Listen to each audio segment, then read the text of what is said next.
दलों का दावा कुछ भी हो, लेकिन सियासत में समीकरणों के आगे समझौते नहीं किए जा सकते।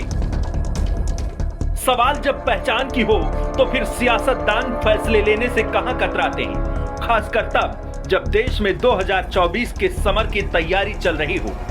सियासत की यही आपाधापी यूपी की 80 सीटों पर भी शुरू हो चुकी है, जहां एक तरफ अपने आप को सबसे बड़ी विपक्षी पार्टी मानकर सपा हुंकार भर रही है। बीजेपी की अजय सेना को हराने के लिए सपा हर दांव पेच आजमाने की तैयारी कर रही है। बात चाहे जातीय समीकरण की हो या फिर शागिर्दों को साथ लाने की। सपा प्रमुख अखिलेश यादव दिन रात जद्दोजहद में जुटे हैं, लेकिन उनके सपनों पर हर बार बीएसपी पानी फेर देती है। बीएसपी सुप्रीमो मायावती की नई सियासी चाल ने एक बार फिर से वही किया जिसमें सपा की मुरादों को गहरा डेंट लग सकता है। लोकसभा चुनाव को लेकर अखिलेश यादव जहां एक तरफ बीएसपी को विपक्षी एकता के साथ लाने की कवायद कर रहे थे, उनकी तरफ से इशारों में आह्वान किया गया था कि सपा बसपा मिलकर बीजेपी को हरा सकती है। अखिलेश यादव प्रदेश में 80 हराओ बीजेपी हटाओ का नारा भी दे चुके हैं। साथ ही अखिलेश की तरफ से यह भी साफ किया जा चुका है कि प्रदेश के भीतर पीडीए यानी पिछड़े दलित और अल्पसंख्यक की एकता एनडीए बीजेपी गठबंधन पर भारी पड़ेगा, जिसके बाद से बीएसपी सुप्रीमो मायावती एक्टिव हो गई। उन्होंने न सिर्फ गर्मी के महीने में बिजली के मुद्दे पर बीजेपी पर हमला बोला, बल्कि अखिलेश की सोशल इंजीनियरिंग पर भी करारा हमला बोला।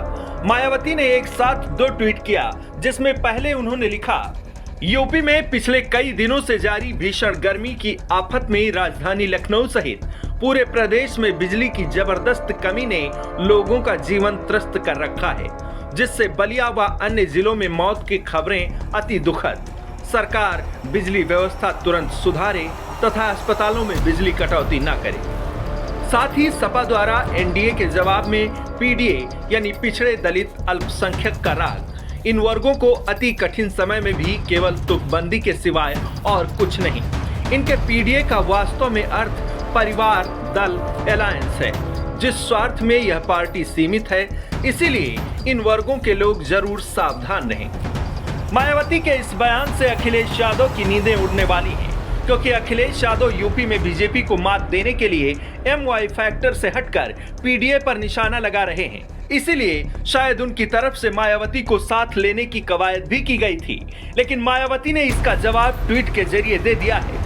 इसके अलावा बीएसपी बुधवार को मीटिंग भी करने वाली है, जिसमें 2024 की रणनीतियों को लेकर तैयारी की जाएगी, जिसमें एक बात तो पक्की है कि बीएसपी की तरफ से सपा के पीडीए की काट तलाशी जानी है।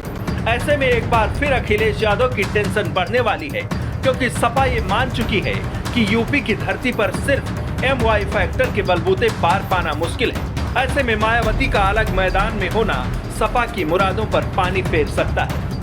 ब्यूरो रिपोर्ट, आज की खबर।